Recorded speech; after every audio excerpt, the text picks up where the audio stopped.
வணக்கம். தலைவன் யார்?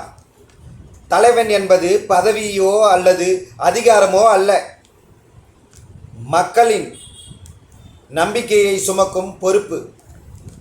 தலைவன் என்பது மக்களின் நலனுக்காக தன்னுடைய வாழ்நாளையே தியாகம் செய்பவன் தான் தலைவன்.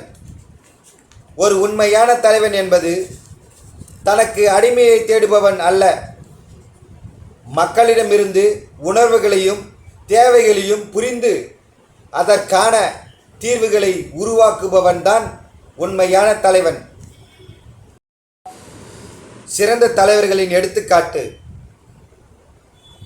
நண்பா, தந்தை பெரியார், டாக்டர் அம்பேத்கர், காமராஜர், டாக்டர் திருமாவளவன்.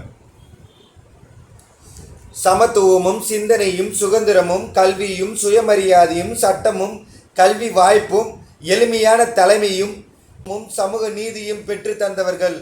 மக்களோடு மக்களாய் மக்களை புரிந்து மக்களின் உணர்வுகளை புரிந்து இருந்தவர்கள் தான் இவர்கள். தலைவன் என்பது பிறப்பால் உருவாவதல்ல, போராட்டத்தால் உருவாக்கும் உயிர். மக்களின் குரலை கேட்டு புரிந்து கொண்டு அந்த குரல் அரசியல் அரங்கில் ஒலிக்க செய்வதே தலைவனின் தகுதி.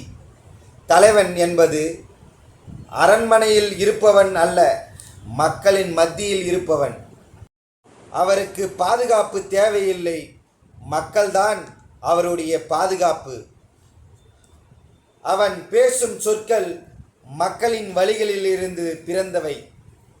அவன் சிந்தனை மக்களின் கனவுகளில் இருந்து வளர்ந்தது. ஒரு தலைவன் மக்களை சிந்திக்க வைப்பவன் தான் உண்மையான தலைவன்.